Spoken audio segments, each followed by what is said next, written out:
안녕하세요. 이번에는 효과적인 표현법 두 번째 시간입니다.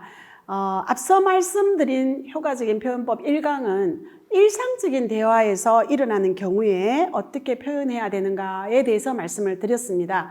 이번 시간에는 부모와 자녀 간에 갈등이 생겼을 때 또 이런 경우 있죠. 부모님이 몇 번을 말해도 고쳐지지 않는, 수정되지 않는 문제가 있을 때 그 문제를 대화로 풀어나가는 방법을 말씀드리려고 합니다.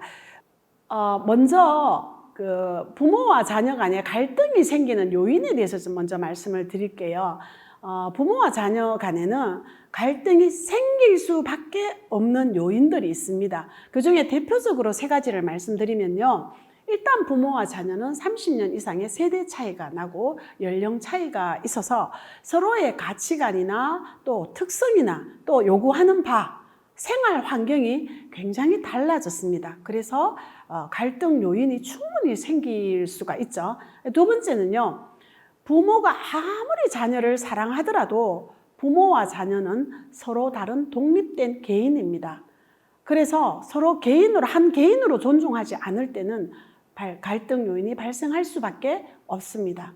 이것 외에도 이웃이나 친인척 등으로 물리적, 상황적 또 인간적 상황들이 갈등 요인으로 작용할 수도 있습니다. 어쨌든 간에 어떤 요인이든 간에 갈등이 생겼을 때는 그 갈등을 풀어나가는 것이 마땅합니다. 그래서 그 부분에 대해서 한번 말씀을 드릴게요. 자, 일단 갈등이 생겼습니다. 갈등이 생기면 일단 이제 문제를 느끼신 분이 감정이 올라오게 됩니다. 감정이 많이 올라오는 경우를 우리는 감정의 홍수 상태 이렇게 말합니다.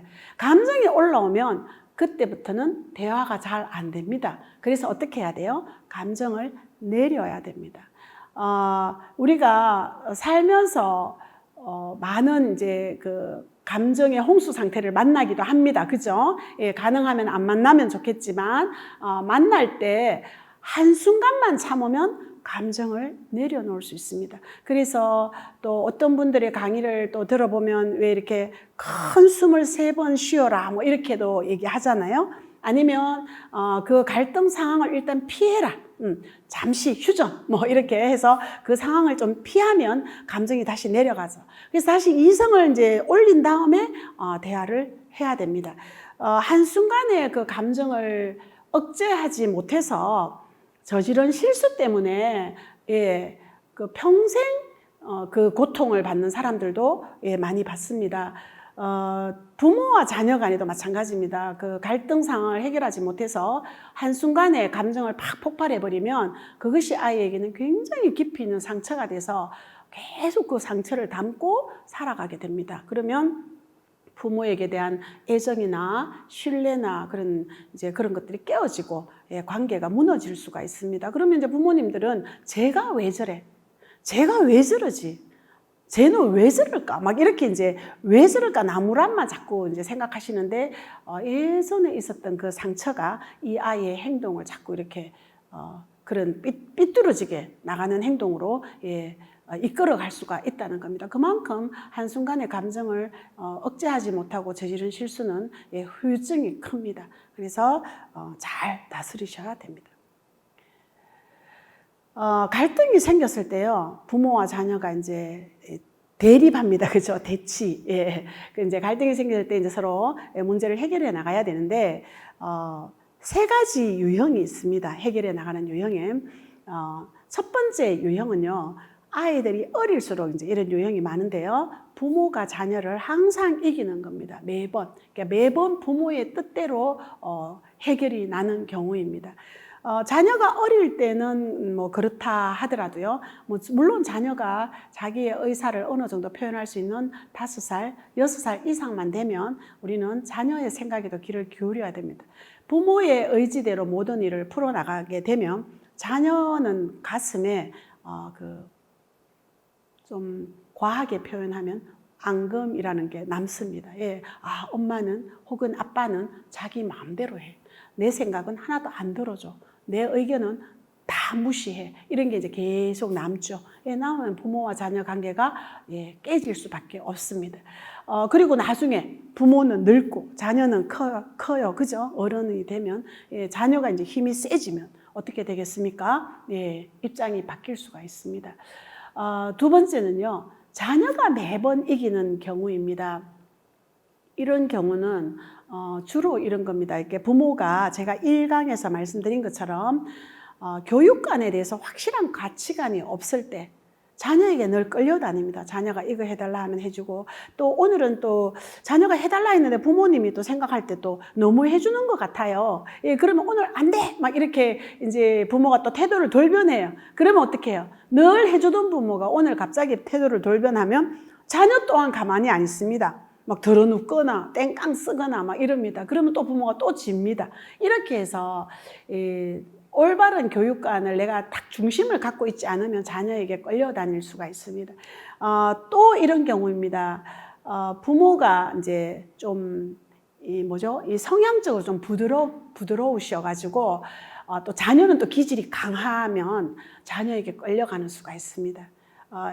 이런 경우 있죠. 엄마는 기질이 부드러운데 아빠는 기질이 강해요. 근데 아이가 아빠 기질을 다 닮았어요. 근데 주 양육자는 엄마예요. 그럼 엄마가 이 자녀를 이기기가 정말 힘듭니다. 이럴 때 자녀에게 계속 끌려가는 수가 있습니다. 이럴 때 이제 아빠가 적극적으로 자녀 교육에 동참하시면 좋은데, 또 아직까지 우리 현실에서는 많은 아빠들이 자녀 교육에 동참하지 않는 모습을 저는 보고 있습니다. 그래서 동참하시면 또 해결책이 더 쉽겠죠. 자, 가장 바람직한 모습은요, 부모 자녀가 모두 승승하는 관계입니다. 누구도 패자는 없습니다. 자, 그렇다고 해서 부모와 자녀가 뜻이 딱 맞아 떨어지기는 정말 어렵습니다. 우리 수학에서 말하는 교집합입니다. 말하자면 부모도 일정 부분 양보하고 자녀도 일정 부분 양보하고 서로 양보할 건 양보해서 함께 해결해 나갈 수 있는 부분을, 공통적인 부분을 찾아가는 것, 이게 부모도 자녀도 모두 이기는 대화입니다. 자, 이제 문제가 생겼을 때, 자, 우리 대화로 해결하자 하고 이제 대화의 자리에 앉았잖아요. 자, 앉았을 때 가장 먼저 해야 되는 일은요, 서로의 욕구를 찾아야 됩니다. 요즘 TV에 굉장히 인기리에 방영되고 있는 금쪽 같은 내 새끼, 저도 가끔씩 즐겨 보는데요.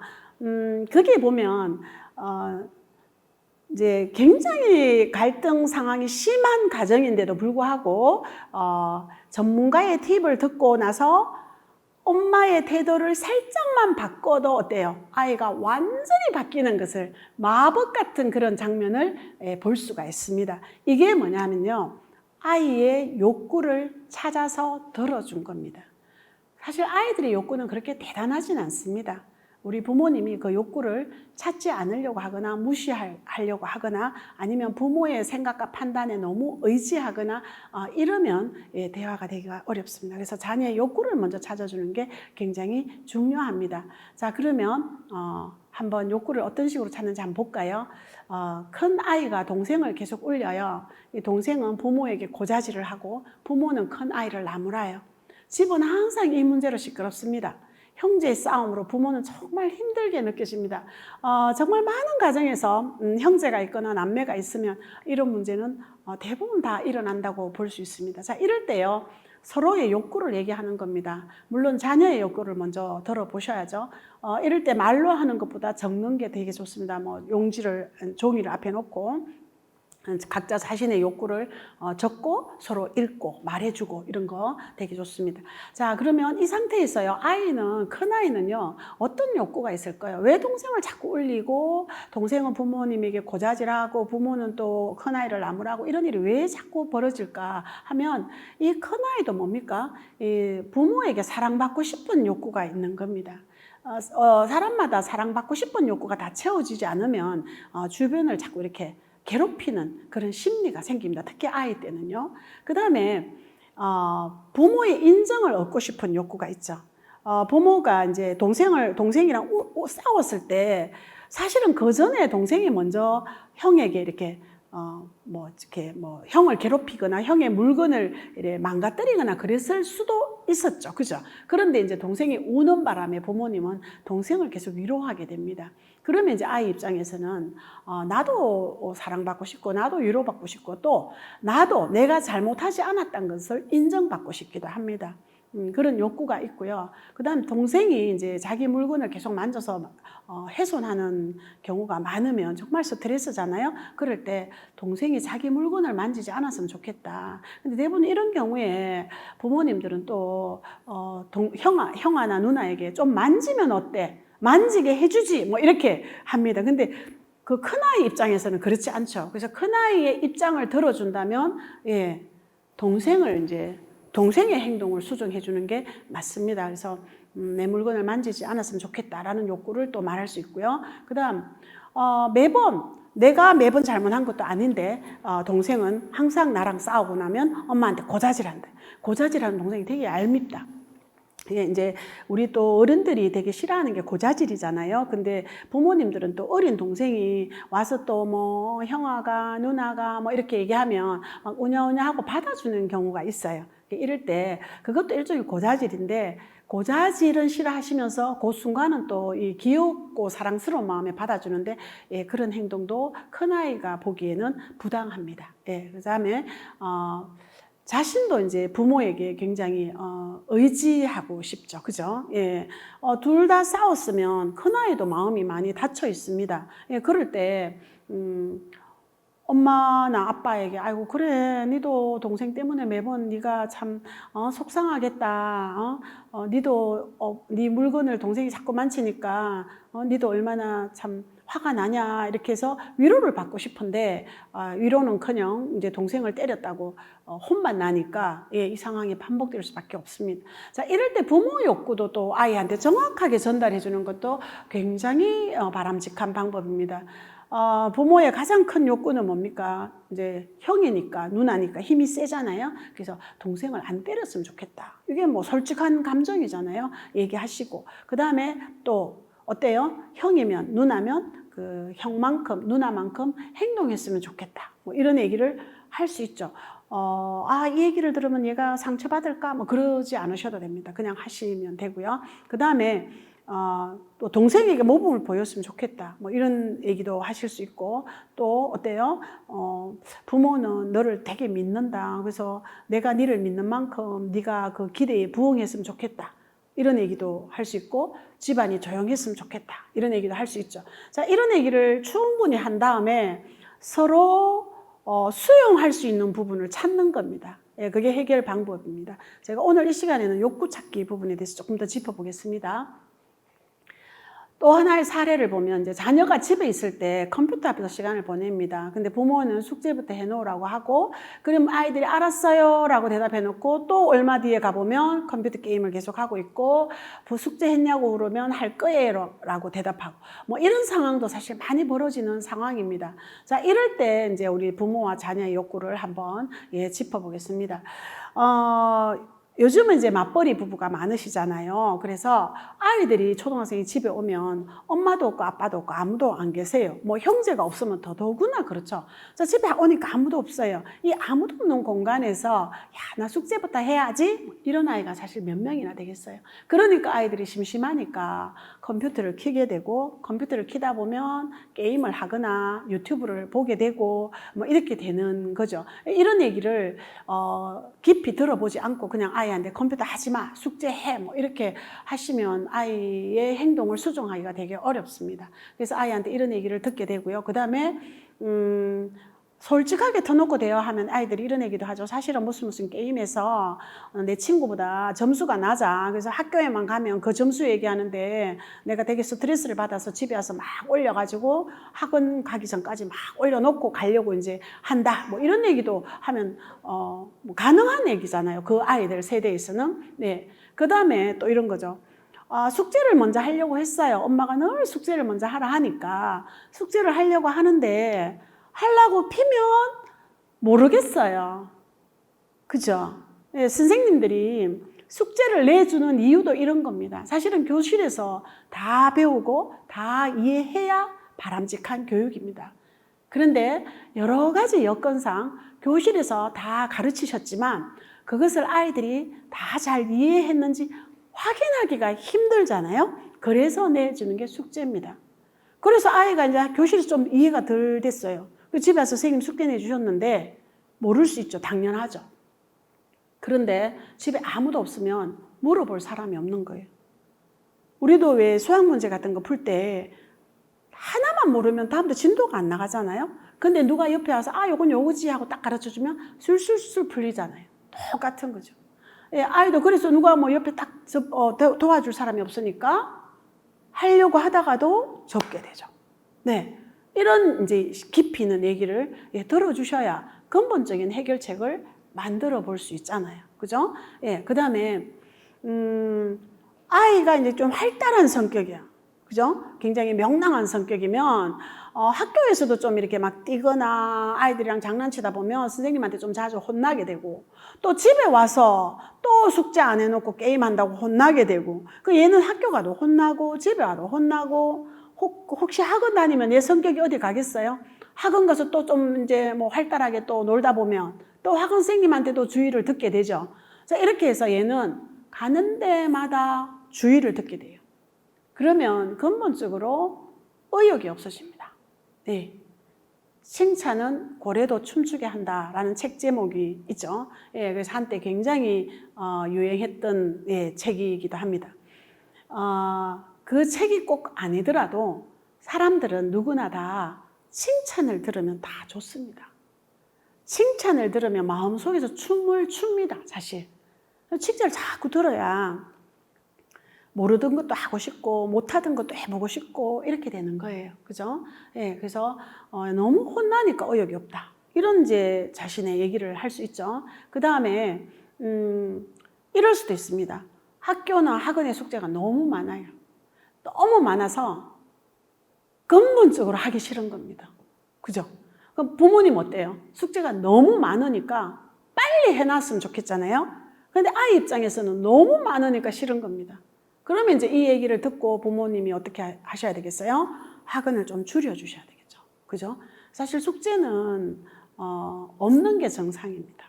학교면 학교, 학원이면 학원에서 다 배우고 끝내야 되는 게 정상입니다. 근데 어느 날부터 우리는 숙제가 너무 많아서 우리 아이들이 숙제 지옥에 빠지게 되어 있습니다, 지금. 그리고 그 부모님들은 그 숙제를 시키느라고 또, 그죠? 굉장히 고통을 받고 있습니다.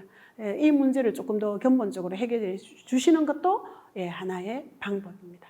자, 그러면 부모의 욕구도 들어봐야 되겠죠? 자, 부모는 가장 큰 욕구가 뭡니까? 숙제를 먼저 하고 놀았으면 좋겠다. 이게 가장 큰 욕구입니다. 그런데 아이 욕구가 아까 뭐 있었어요? 숙제를 하려고 해도 어려워서 못했다.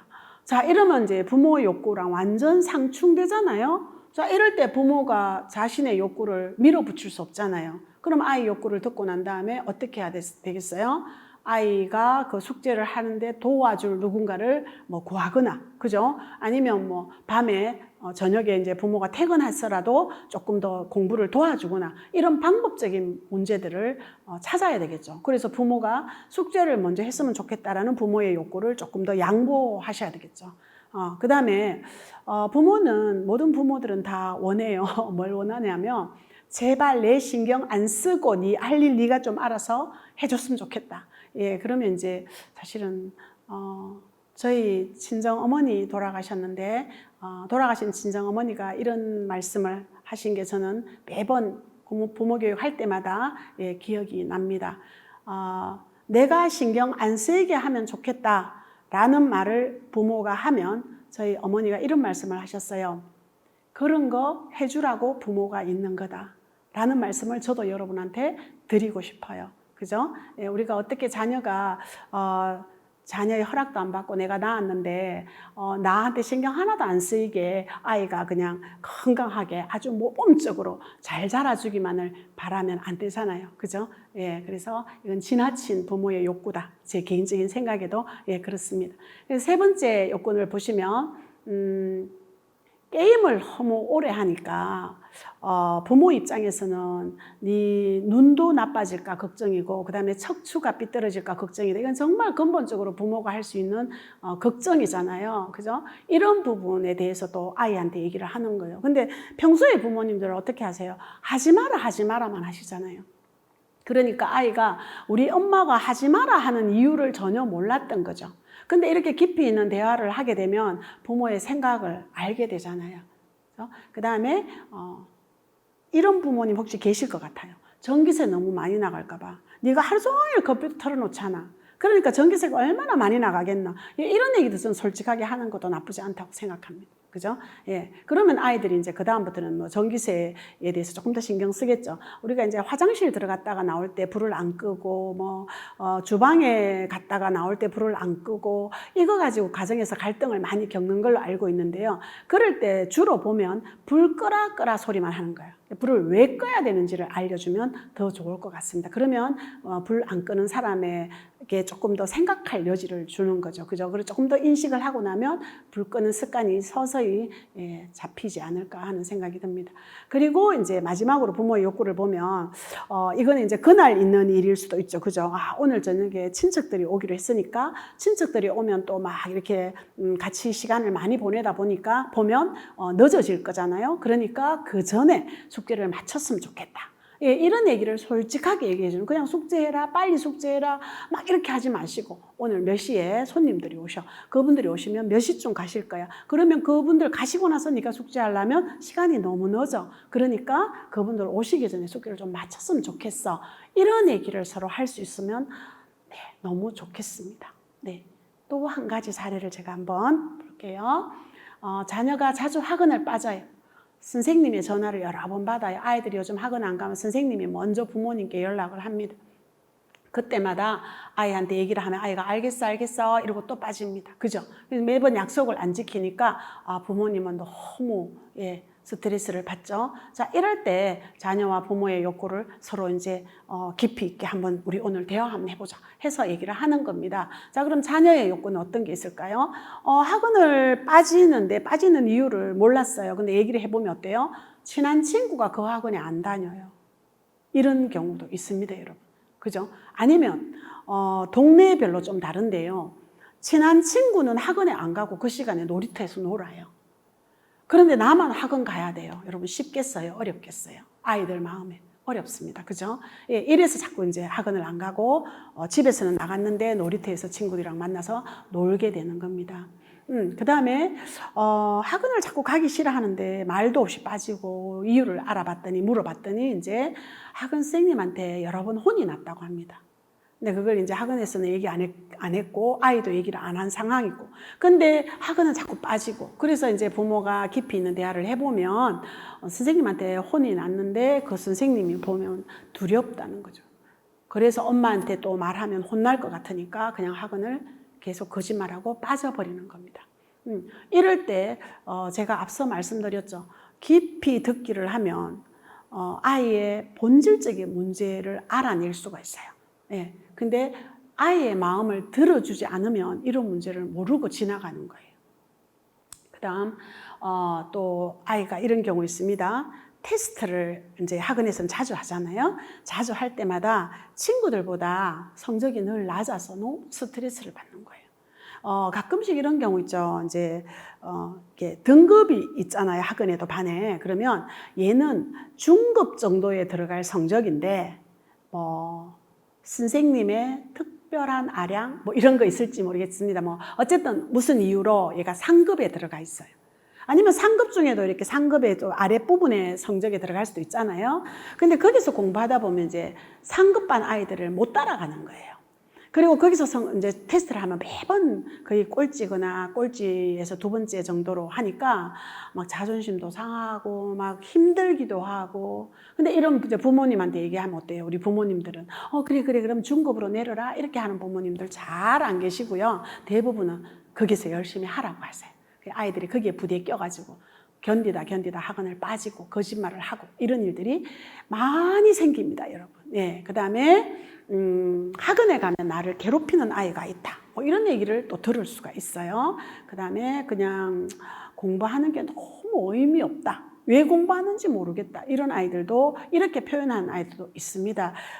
이런 경우에 뭐 학원을 너무 많이 다닌다든가 이런 아이들 보면 이렇게 말하는 걸 저도 몇 번 들어봤습니다. 그래서 공부하는 게 의미가 없다. 왜 공부하는지 모르겠다. 또 때로는 이제 요즘 연예인들이 너무 이제 아이돌들이 많이 나와서 이렇게 귀여움을 받으니까 아이들이 뭐 공부 안 하고 뭐 저렇게 노래하고 춤춰도 사람들한테 사랑을 받지 않나 이런 생각들을 표면적인 것만 보고 그렇게 생각하는 경우도 있습니다. 자, 그러면 이 문제에 대해서 부모의 욕구를 한번 살펴보겠습니다. 부모는 어떤 욕구가 있을까요, 여러분?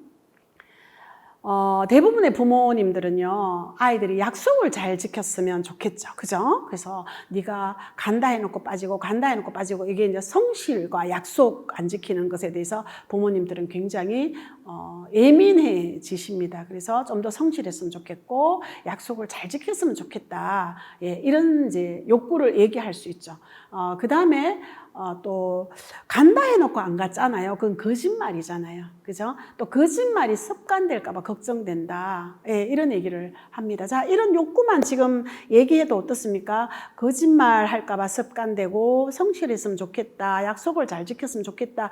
라는 부모의 욕구를 가지고 부모는 계속 학원을 가라 이렇게 밀었는데 아이의 욕구는 어떻습니까? 선생님한테 혼나고 나를 괴롭히는 아이가 있고 뭐 친구가 하나도 없고 이런 전혀 다른 욕구를 갖고 있으니 이 욕구 얘기만 서로 해도 해결책을 찾아낼 수가 있습니다. 그다음 또 부모는 또 어떤 욕구가 있을까요? 나는 네가 엄마 아빠가 맞벌이 하니까 우리가 집에서 못 봐주니까 학원에라도 가서 열심히 배워서 좀 성적이 오르면 좋겠다. 이런 욕구, 솔직한 욕구잖아요. 그래서 부모들은 또 돈을 투자하는 거잖아요. 이런 얘기를 또 할 필요가 있죠. 애도 알 필요가 있죠. 그다음에 또 성적이 좋은 아이라면 성적이 떨어질까 봐 걱정된다. 네가 지금까지는 이렇게 상위 페이스를 잘 유지해 왔는데 여기서 더 떨어지면 어떨까? 엄마는 그게 이제 조바심이 난다. 뭐 이런 얘기를 하면 또 아이가 엄마 그러면 뭐 내가 그 학원 안 가고 다른 학원 가면 어때요? 아니면 학원 안 다니고 내가 집에서 열심히 해볼게요. 뭐 이런 이제 대안을 찾아낼 수가 있잖아요. 그래서 우리가 어떤 문제가 생기면요, 문제를 바로 해결하려고 하지 마시고 물론 문제를 바로 해결하려면 뭘 해야 됩니까? 진단해야 되잖아요. 그죠? 우리도 이제 병원에 가면 아프면 진단 먼저 하잖아요. 그죠? 이게 바로 우리의 욕구를 찾는 겁니다. 자녀의 욕구를 찾고 부모의 욕구를 찾고 이래 서로의 욕구를 찾아서 그 욕구를 이제 양보할 건 양보하고 해결할 수 있는 건 또 해결하고 또 새로운 해결 방안을 찾아야 되는 것은 또 찾아보고 자녀가 찾을 것, 부모가 찾을 것 또 이런 거 나눠보고 이렇게 하는 것이 갈등을 해결하는 대화 방법입니다.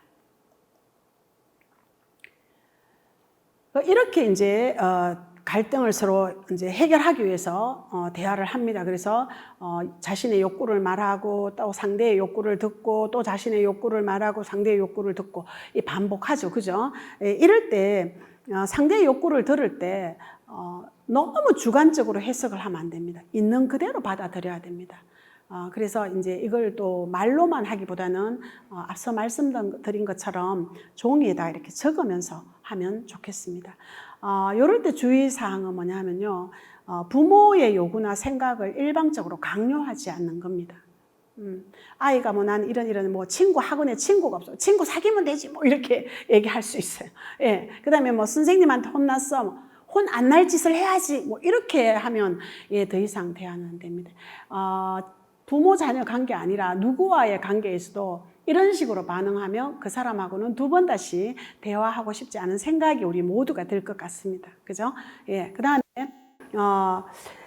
이런 욕구를 찾았잖아요. 그런데 또 요즘 아이를 존중해주라 하니까 부모님들이 아이를 존중한다고 해서 너무 아이의 생각이나 요구를 다 들어주면 안 됩니다. 이런 거 있잖아요. 집에 왔으니 아무도 없더라. 심심해서 컴퓨터 게임을 한다. 그것 때문에 부모님 중에 두 분 중에 한 분이 내가 회사를 퇴직할까? 이런 고민을 하는 거예요. 뭐 상황이 퇴직해도 되거나 하면 뭐 퇴직할 수 있지만 굉장히 뭐 두 분 다 사회적으로 열심히 일하시고 또 자신의 위치에서 책임감 있게 살고 계시는데 그거 하나 때문에 퇴직을 고민한다면 굉장히 심리적인 부담이 있을 거예요. 그죠? 그래가지고 만약에 퇴직을 했다면 또 내가 퇴직을 했다는 그것 때문에 또 받는 스트레스가 있으면 그걸 또 아이한테 또 전가시킬 수가 있죠. 그래서 아이의 요구를 무조건 다 들어주는 것만이 문제는 아닙니다. 가족 간에 잘 합의해서 좋은 해결책을 찾아 나가도록, 그 해결책이 찾아질 때까지 대화를 하고 서로의 생각을 나누는 것, 이것이 갈등을 해결하는 대화 방법입니다. 지금까지 제가 바른 교육관과 올바른 대화에 대해서 쭉 말씀을 드렸습니다. 대화의 기본 태도도 말씀드렸고, 그 다음에 일상적인 대화에서 우리가 짚어봐야 될 부분도 말씀드렸습니다. 그리고 대화의 달인은 듣기의 달인이다라는 말씀도 드렸죠. 그리고 일상적인 생활에서 표현하는 표현법도 말씀드렸고, 마지막 시간으로 갈등을 해결하는 방법에 대해서도 말씀드렸습니다.